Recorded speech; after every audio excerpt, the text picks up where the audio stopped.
Welcome to Nanak classes. दोस्तों, Nanak classes के YouTube channel पे आपका स्वागत है। आज हम चर्चा करेंगे राजस्थान करंट अफेयर्स में 13 और 14 अक्टूबर 2023 की जितने भी most important Rajasthan current affairs के क्वेश्चन बनते हैं, आज हम उनका डिस्कस करेंगे। पूरा वीडियो ध्यान से देखना और लास्ट में मैं आपसे क्वेश्चन पूछूंगा जिनके जवाब आपको कॉमेंट बॉक्स में देना है। आज हम पढ़ेंगे वीर शिरोमणि महाराणा प्रताप बोर्ड के पहले अध्यक्ष नियुक्त कौन किए गए हैं, महात्मा गांधी दिव्यांग विश्वविद्यालय के प्रथम कुलपति कौन नियुक्त किए गए हैं, और 19वें एशियाई खेल राजस्थान के खिलाड़ियों ने कौन कौन से पदक जीते, किस खेल में जीते और किस खिलाड़ी ने पदक जीते। पूरी चर्चा इस वीडियो के माध्यम से करेंगे। डेली 8 बजे आपको राजस्थान करंट अफेयर्स की क्लास मिलती है। संडे के दिन वीकली और फिर मंथली क्लास मिलती है। कल आपको सितंबर महीने की मैंने स्पेशल क्लास दे दी, तो वो क्लास सारे विद्यार्थी जरूर देखना। तो स्टार्ट करें आज की क्लास। सभी प्यारे विद्यार्थियों को प्यार भरा नमस्कार, गुड मॉर्निंग। सबसे पहले हमने 12 अक्टूबर की जो बात की थी वो कौन से क्वेश्चन पढ़े थे, क्योंकि इनका डिस्कस हम साथ साथ करते रहते हैं। इसकी क्विज आपको टेलीग्राम पे मिलती है, इसका टेस्ट आपको नानक क्लासेस ऐप में मिलता है। तो अमरजी महादेव क्षेत्र में नई लेपर्ड सफारी की मंजूरी मिली है, यह किस जिले में है? उदयपुर में। प्रदेश में मछली रिजर्व कंजर्वेशन क्षेत्र घोषित किया गया है, बड़ी तालाब उदयपुर को। और राज्य का 30वां वन्य जीव कंजर्वेशन रिजर्व घोषित किया गया है, बीड़ फतेहपुर सीकर। यानी कितने कंजर्वेशन रिजर्व हो चुके हैं अक्टूबर 2023 तक? 30। मुंबई में अणुवर्त लेखक पुरस्कार 2023 से किस राजस्थानी लेखक को सम्मानित किया गया? इकराम है राजस्थानी। और निर्वाचन आयोग द्वारा राजस्थान में 16वीं विधानसभा चुनाव की तारीख तय कर दी 25 नवंबर। पहले क्या थी? 23 नवंबर थी। उस दिन देव उठनी 11 थी, तो मतदान कम होने के चांस थे, इस वजह से इस तारीख को कर दिया 25 नवंबर। पुस्तक कुदरत सु कुचामत के लिए राजस्थानी भाषा साहित्य व संस्कृति अकादमी ने सूर्यमल मिश्रण शिखर पुरस्कार 2023-24 किसे प्रदान किया? डॉक्टर मनमोहन सिंह यादव, जो बीकानेर के हैं। ये हमने कल पढ़ा था। अब स्टार्ट करें आज की क्लास। पहला प्रश्न देखो, महात्मा गांधी दिव्यांग विश्वविद्यालय जोधपुर के प्रथम कुलपति नियुक्त किए गए हैं। ठीक है, महात्मा गांधी दिव्यांग विश्वविद्यालय कहाँ पे? जोधपुर में। जैसे बाबा आमटे दिव्यांग विश्वविद्यालय जामडोली जयपुर में है, उसी की तर्ज पे जोधपुर में भी महात्मा गांधी दिव्यांग विश्वविद्यालय बनाया गया है। तो उसके प्रथम कुलपति, प्रथम की बात है तो हमें याद रखना ही रखना है, डॉक्टर कुसुम लता भंडारी। कौन है? डॉक्टर कुसुम लता भंडारी को प्रथम कुलपति नियुक्त किया गया है। और ये फिक्स है, ध्यान रखना, एग्जामिनर इनसे क्वेश्चन पूछेगा, तो अच्छे तरीके से पढ़ना। डॉक्टर श्री कृष्णा जुगनू, प्रोफेसर सुनीता मिश्रा और प्रोफेसर अल्पना कटेजा कौन है? मैं पढ़ा चुका हूं आपको, फिर देखिए आप इस डोज में। सबसे पहले महात्मा गांधी दिव्यांग विश्वविद्यालय जोधपुर, ये प्रश्न आएगा पहले तो कि महात्मा गांधी दिव्यांग विश्वविद्यालय किस जिले में है? जोधपुर में। प्रथम कुलपति डॉक्टर कुसुम लता भंडारी। जोधपुर की बात करें तो जोधपुर में राजीव गांधी फिनटेक यूनिवर्सिटी भी बन रही है। जोधपुर के अंदर मारवाड़ मेडिकल यूनिवर्सिटी भी बन रही है जोधपुर के अंदर।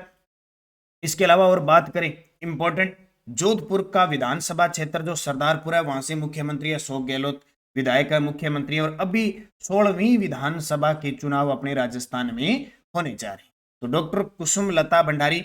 बाबा आमटे दिव्यांग विश्वविद्यालय जयपुर के कुलपति हैं डॉक्टर देव स्वरूप। राजस्थान इंटरनेशनल सेंटर जयपुर के महानिदेशक है NC गोयल, निहाल चंद गोयल। और मोहनलाल सुखाड़िया विश्वविद्यालय उदयपुर के कुलपति है प्रोफेसर सुनीता मिश्रा। और राजस्थान विश्वविद्यालय जयपुर के कुलपति हैं प्रोफेसर अल्पना कटेज। ये सारी नियुक्तियां इंपॉर्टेंट है। और मैंने नाम बताया डॉक्टर श्री कृष्णा जुगनू, इन्हें हाल ही में डॉक्टर LP टेसीटोरी सम्मान 2023 प्रदान किया। नाम सुना होगा ना, LP टेसीटोरी, जिनकी कर्म भूमि बीकानेर थी। तो LP टेसीटोरी सम्मान 2023 किसे प्रदान किया गया? डॉक्टर श्री कृष्णा जुगनू को। ये बात याद रखना। अगला प्रश्न देखो, मारवाड़ मेडिकल विश्वविद्यालय जोधपुर के प्रथम कुलपति नियुक्त किए गए। देखो दोनों ही, तो मारवाड़ मेडिकल जो विश्वविद्यालय यूनिवर्सिटी है जोधपुर की, उसके भी कुलपति नियुक्त हुए हैं। यानी कुलपति का मतलब एक चीज ध्यान रखना, वाइस चांसलर होता है।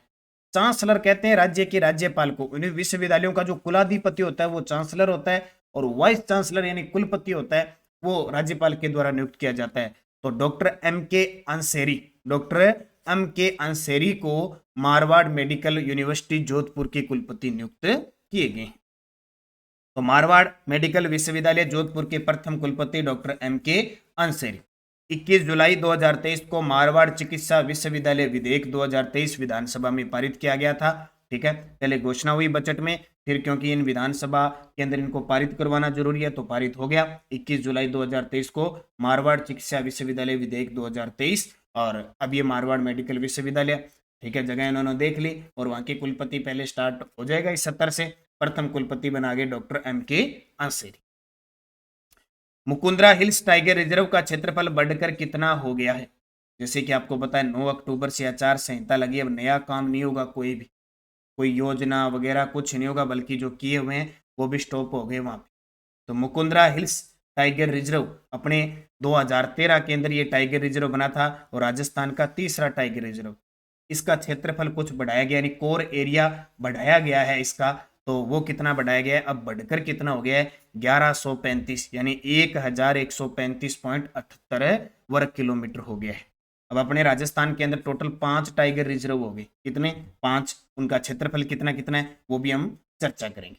तो देखो वर्तमान में प्रदेश में वर्तमान में 5 टाइगर रिजर्व संचालित है, इनका क्षेत्रफल निम्न है, यानी ये राजस्थान का तो 5वां और देश का 54वां टाइगर रिजर्व बना। इसको नोट करना, RS प्री में क्वेश्चन पूछा जा चुका है।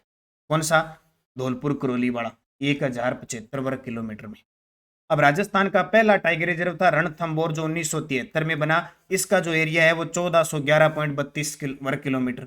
दूसरा सरिस्का बना 1978 के अंदर 1213.34 वर्ग किलोमीटर। तीसरा 2013 में बना मुकुंदरा हिल्स 1135.78 वर्ग किलोमीटर हो गया। पहले ये 759.99 वर्ग किलोमीटर था, अब बढ़कर 1135.78 वर्ग किलोमीटर हो गया, तो ये चर्चा में है। और इसी मुकुंदरा हिल्स जो अभ्यारण्य है उसके नीचे से 8 लेन टनल भी निकलेगी, वो भी चर्चा में है। रामगढ़ विषधारी जो भी 2022 में बना था, देश का 52वां और राजस्थान का चौथा था। कम से कम 10 एग्जामों में एक क्वेश्चन आया था और 1501.89 वर्ग किलोमीटर इसका क्षेत्र है। इसके अलावा धौलपुर करौली 1075 वर्ग किलोमीटर में, ठीक है, ये देश का 54वां और राजस्थान का 5वां बन गया। शुरुआत RS प्री 1 अक्टूबर को एग्जाम हुआ था, उसमें आ चुका है, अब पता नहीं कितने एग्जामों में क्वेश्चन आएगा धौलपुर करौली। तो 1 2 3 4 5 टाइगर रिजर्व राजस्थान के अंदर हो चुके हैं। क्षेत्रफल इनका बता दिया। अब क्षेत्रफल के हिसाब से आप देख सकते हो सबसे बड़ा रामगढ़ विषधारी बूंदीवाड़ा है, रामगढ़ विषधारी बूंदीवाड़ा है। और सबसे छोटा देख लो, सबसे छोटा देखोगे तो 1411, सरिस्का 1213, मुकुंदरा 1135, 1501, तो सबसे छोटा हो गया धौलपुर करौली। अगला प्रश्न, बूस्टर डोज देख लो धौलपुर करौली टाइगर रिजर्व की कुछ बातें क्योंकि चर्चा में है। राष्ट्रीय बाघ संरक्षण प्राधिकरण यानी NTCA ने राजस्थान के धौलपुर करौली रिजर्व को अपनी मंजूरी 22 अगस्त 2023 को दे दी। नोट कर लेना तारीख 22 अगस्त 2023 को, जिससे यह राजस्थान का 5वां टाइगर रिजर्व बन गया और देश का क्या बन गया 54वां टाइगर रिजर्व बन गया। धौलपुर करौली और भरतपुर के जंगलों को जोड़कर ये 5वां नया टाइगर रिजर्व बनाया गया, तो इसके बारे में थोड़ा आपको याद रखना। अगला प्रश्न देखो, चेस्ट एक्सरे ऐप का संबंध किस रोग से? चेस्ट एक्सरे ऐप का संबंध किससे है? सुना है ना कि जब अपने जो चेस्ट होती है, ठीक है, जो छाती यानी चेस्ट होती है, उसका कोई भी रोग है तो यहां से एक्सरे किया जाता है। फेफड़ों संबंधी खास करके रोग होता है, उसके लिए एक ऐप का संचालन शुरू किया है जिसका नाम है चेस्ट एक्सरे ऐप का। इस संबंध रोग है सिलिकोसिस से। इससे सिलिकोसिस रोग फेफड़े से संबंधित रोग होता है। खनन वगैरह में काम करते हैं ना मजदूर, तो कण वगैरह, मिट्टी के कण, धूल वगैरह जाती है तो फेफड़ों को नुकसान होता है, इससे ये रोग होने के चांस बन जाते। तो प्रदेश में सिलिकोसिस रोग के लिए राज सिलिकोसिस पोर्टल पर आर्टिफिशियल इंटेलिजेंस आधारित चेस्ट एक्सरे ऐप विकसित किया गया है। बस इतनी चीज याद रखना। अब ये तो आपको पता है कि राजस्थान के अंदर सिलिकोसिस नीति 2019 लागू है। सिलिकोसिस नीति 2019 लागू है। जो मरीज होता है उसको सरकार 3 लाख रुपए आर्थिक सहायता देती है। अगर मरीज की मृत्यु हो जाती है तो परिवारजनों को 2 लाख रुपए की आर्थिक सहायता देती है सरकार, और अंतिम संस्कार पर 10,000 रुपए की सहयोग राशि देती है। और पेंशन बढ़ाकर पहले 1500 थी, अब 2500 रुपए कर दी प्रति माह। और अगर किसी की मृत्यु हो जाती है इस प्रकार के रोगी की, तो उनके जो बच्चे हैं उनको पालनहार योजना के तहत सहायता दी जाती है। तो सिलिकोसिस नीति 2019। अगला प्रश्न देखिए, 19वें एशियाई खेल 2022 में भारत कुल 107 पदक जीतकर पदक तालिका में किस स्थान पर रहा? देखो 19वें एशियाई खेल आपको ये याद रखना है, होने ये 22 में थे, हुए 2023 में, इसलिए नाम जहां हुए वहीं। जैसे 2022 में भारत ने कुल 107 पदक जीते और 107 यानी पहली बार 100 प्लस पदक जीते हैं, तो ये बहुत अच्छी बात है हमारे लिए। 100 प्लस पदक यानी 107 पदक जीतकर पदक तालिका में किस स्थान पे रहा? चौथे स्थान। हुआ कहां पे? चीन के अंदर हुआ, तो सबसे ज्यादा पदक चीन ने जीते। तो आने वाले 2 सालों में यहां से प्रश्न पुट होते रहेंगे। देखो 19वें एशियाई खेल 2022 संस्करण 19वां, आयोजन हांगझोऊ चीन, 23 सितंबर से स्टार्ट हुए 8 अक्टूबर तक चले। शुभंकर था, चैन चैन, कांग कांग, लियान लियन। आदर्श वाक्य दिल से दिल @ भविष्य। कुल खेल शामिल थे 45। एशियन गेम 2022 में भारत की स्थिति देखें तो कुल खिलाड़ी 655 भाग लेते हैं। कितने खिलाड़ी? 655। उद्घाटन समारोह में भारत के ध्वजवाहक हरमनप्रीत सिंह और लवलीना बोरगोहन। हरमनप्रीत सिंह क्रिकेटर और लवलीना बोरगोहन कुश्ती। समापन समारोह में ध्वजवाहक थे PR सीरीजेस हॉकी वाले। समापन समारोह ये दोनों इंपॉर्टेंट है आपके लिए। भारत इन खेलों में कुल 107 पदक जीता है, 28 गोल्ड, 38 सिल्वर और 41 ब्रॉन्ज जीतकर पदक तालिका में चौथे स्थान पर रहते। यहां से आपको नॉर्मल पर्सन एग्जामिनर पूछेगा। अब किसके एग्जाम में पूछ ले वो अलग बात है। पदक तालिका देखो, सबसे ज्यादा चीन ने पदक जीते 200 स्वर्ण, 111 रजत, 71 कांस्य, कुल 382। 2 नंबर जापान रहा, क्योंकि एशियन गेम थे तो एशिया की टीमें थी।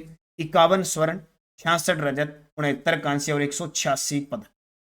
दक्षिणी कोरिया ने 42 स्वर्ण जीते, 59 रजत जीते, 89 कांस्य जीते, 190 पदक। और ये हमारा भारत का स्कोर 28 स्वर्ण, 38 रजत, 41 कांस्य यानी टोटल 107 पदक जीते। ये थी भारत के संदर्भ में। अब हम चर्चा करते हैं राजस्थान के खिलाड़ियों ने, कितने खिलाड़ियों ने भाग लिया और किस किस में क्या पदक जीता, तो वो इंपॉर्टेंट है। 20वें एशियाई खेल, अब जो 20वें एशियाई खेल 2026 वो जापान के अंदर होंगे। और इन एशियाई खेलों की शुरुआत अपने भारत से हुई थी। पहला एशियन गेम 1951 दिल्ली में हो। अब देखो राजस्थान के खिलाड़ियों का प्रदर्शन। हालांकि आज नानक क्लासेस शिवसर जो अपना नया यूट्यूब चैनल है उस पर भी मैं पूरी डिटेल दूंगा, तो वहां भी पढ़। राजस्थान के खिलाड़ी शामिल हुए 23। कितने? 23। अब वो खिलाड़ी, क्योंकि उनका पदक, उनका खेल और वो कौन सा खिलाड़ी एग्जाम में पक्का आएगा, ये सोच लो। क्योंकि खेल खिलाड़ी से क्वेश्चन आते आता है तो यहां तो रट्टा ही लगा लेना। अर्जुन लाल जाट नौकायन के खिलाड़ी है, रजत पदक जीत। कौन सा? रजत पदक। दिव्यांश सिंह पंवार निशानेबाज, स्वर्ण पदक जीत। बाबूलाल यादव और लेखाराम खिलेरी दोनों ही नौकायन के खिलाड़ी है, कांस्य पदक जीत। दिव्य कीर्ति सिंह घुड़सवारी टीम इवेंट के अंदर थी तो स्वर्ण पदक जीत। उसके बाद मानिनी कौशिक 50 मीटर 3 पोजीशन गेम में रजत पदक जीता यानी निशानेबाज। अनंतजीत सिंह शूटिंग में रजत पदक जीता। किरण बालियान ये मेरिट की वजह से, लेकिन अपने राजस्थान पुलिस में SI है, शॉर्ट पुट के अंदर कांस्य पदक जीता। सुनील कुमार कुश्ती में कांस्य पदक जीता। सुनील कुमार कुश्ती में कांस्य पदक जीता। ठीक है, ये वैसे है हरियाणा के, लेकिन अपने राजस्थान के अंदर ये रेलवे में। फिर पुरुष क्रिकेट टीम भारत की जिसने स्वर्ण पदक जीता था, उसमें राजस्थान के खिलाड़ी शामिल थे, रवि बिश्नोई जोधपुर के क्रिकेटर। पुरुष कबड्डी टीम थी भारत की, उसमें भी भारत ने स्वर्ण पदक जीता, सचिन तंवर शामिल है, राजस्थान पुलिस में SI है। महिला कबड्डी टीम भारत की स्वर्ण पदक जीता था, राजस्थान की 4 खिलाड़ी शामिल थे। निधि शर्मा राजस्थान पुलिस में SI, मुस्कान मलिक राजस्थान पुलिस में प्लाटून कमांडर, साक्षी कुमारी ये भी प्लाटून कमांडर है, और सुषमा शर्मा ये भी राजस्थान पुलिस में SI है। ठीक है, तो ये चारों खिलाड़ी बहुत इंपॉर्टेंट है। तो कुल मिला के राजस्थान ने लगभग इस एशियाई खेल में 15 के आसपास खिलाड़ियों ने पदक जीता है। जैसे 1 2 3 4 5 और 6 7 8 9 10 11 11 और 4 15 के आसपास। लेकिन अब वो क्वेश्चन किस प्रकार पूछेगा वो उस पर निर्भर कर। 7 अक्टूबर 2023 को CM गहलोत ने एक साथ कितने बोर्ड के गठन को स्वीकृति दी? अब देखो इन बोर्डों का गठन भी हुआ और इनके अध्यक्ष भी बने। तो 8 एक साथ, तारीख पूछे 7 अक्टूबर 2023 को CM गहलोत ने एक साथ 8 बोर्ड के गठन को स्वीकृति दी है। बस इतना याद रखना। कौन कौन से? राजस्थान राज्य राजा बलि कल्याण बोर्ड, राजस्थान राज्य वाल्मीकि कल्याण बोर्ड, राजस्थान राज्य मेघवाल कल्याण बोर्ड, राजस्थान राज्य पुजारी कल्याण बोर्ड, राजस्थान राज्य केवट कल्याण महापुरी बाई कीर बोर्ड, राजस्थान राज्य जाटव कल्याण बोर्ड, राजस्थान राज्य दानक कल्याण बोर्ड, राजस्थान राज्य चित्रगुप्त कायस्थ कल्याण बोर्ड। ठीक है, इसमें अध्यक्ष होगा, उपाध्यक्ष होगा, 5 गैर सरकारी सदस्य होंगे। ये याद रखना। लेकिन अब आपके लिए खुशखबरी है, 1-2 महीने अब कुछ ही नहीं होगा क्योंकि आचार संहिता लग चुकी है। वीर शिरोमणि महाराणा प्रताप बोर्ड के अध्यक्ष बनाए गए। अभी बोर्ड का गठन हुआ कुछ दिन पहले, अब इसके अध्यक्ष बना दिए लाल सिंह झाला। तो वीर शिरोमणि महाराणा प्रताप बोर्ड के अध्यक्ष लाल सिंह झाला, इस बोर्ड के गठन को मंजूरी दी थी 13 जून 2023 को। बोर्ड में अध्यक्ष, उपाध्यक्ष और 7 अन्य सदस्य होंगे। इसके अलावा एक बोर्ड और बना था, वीर तेजाजी कल्याण बोर्ड के अध्यक्ष बनाए गए हैं। तो ये बनाए गए रिचपाल मिर्गा। रिचपाल मिर्गा को वीर तेजाजी कल्याण बोर्ड का अध्यक्ष बनाया गया है। तो राजस्थान राज्य वीर तेजाजी कल्याण बोर्ड यानी स्पेशल किसानों के लिए। नोडल विभाग सामाजिक न्याय व अधिकारिता विभाग। बोर्ड में अध्यक्ष, उपाध्यक्ष व 7 सदस्य होंगे। वीर तेजाजी कल्याण बोर्ड के अध्यक्ष रिचपाल मिर्गा को बनाया गया। दोनों ही आपके लिए इंपॉर्टेंट है। पीडीएफ आपको टेलीग्राम पे मिल रही है, नानक क्लासेस शिवसर नाम से। क्विज भी आपको रोज शाम को प्राप्त हो जाती है, पीडीएफ आपको शाम को प्राप्त हो जाती है। तो दोनों चैनल आप सब चैनल टेलीग्राम ज्वाइन कर लें ताकि ताज़ा अपडेट आपको प्राप्त होती रहे। पिछले वीडियो का क्वेश्चन था, हाल ही में आरपीएससी में 3 नए सदस्यों की नियुक्ति की गई है, उनमें कौन शामिल नहीं है? तो कर्नल केसरी सिंह भी है, अयूब खान भी है और कैलाश चंद मीणा भी है। डॉक्टर रिपुंजा सिंह ये राज्य कर्मचारी चयन बोर्ड की सदस्य बनी है। अब आपके लिए क्वेश्चन, राज्य का 30वां वन्य जीव कंजर्वेशन रिजर्व घोषित किया गया। बीड़, फतेहपुर सीकर, बालेश्वर नीम का थाना, गंगा घाट जयपुर, बड़ी तालाब उदयपुर। सही जवाब देना है। और यस्टरडे डोज मैंने जब पूछी थी उसमें पूछा था, माही बजाज सागर परियोजना किन राज्यों की संयुक्त परियोजना? आरएस प्री में आए हुए थे राजस्थान और गुजरात। माही कंचन और आरसीबी 911 शंकर किस फसल की है? मक्का और बाजरा की। नथमल जी की वैली किस जिले में है? जैसलमेर में। राजस्थान की मंत्री परिषद की न्यूनतम सदस्य 12 हो सकती है, अधिकतम पूछे तो विधानसभा सीटों का 15% से अधिक नहीं हो सकती। और तहसीलदार की नियुक्ति करती है आरपीएससी के द्वारा, जो आरएस का एग्जाम होता है ना, उसके तहत तहसीलदार नियुक्त किए जाते हैं।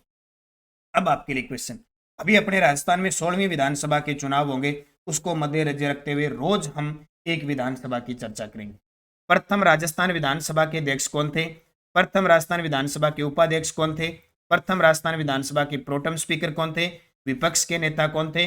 और प्रथम विधानसभा चुनाव में कांग्रेस को कितनी सीटें मिली थी? क्योंकि 160 सीटों पे चुनाव हुए, कांग्रेस को कितनी सीटें मिली, ये चर्चा करेंगे। अब रोज यहाँ भी चर्चा करेंगे नेक्स्ट डोज में, और रोज नानक क्लासेस शिवसर पर एक विधानसभा की भी चर्चा हम डेली करेंगे। बस आप निरंतर अध्ययन करें अच्छे तरीके से, वीडियो को लाइक शेयर करें। और नानक क्लासेज ऐप में जितनी भी टेस्ट सीरीज चल रही है, चाहे आपकी करंट अफेयर्स की चल रही है, डेली टेस्ट मिलता है, चाहे राजस्थान जीके की चल रही है, चाहे बुक है ये अपनी, इसके अलावा first grade, second grade, college lecturer, REET, सबकी टेस्ट सीरीज चल रही है, जिला दर्शन वगैरह टॉपिक वाइज भी टेस्ट सीरीज चल रही है।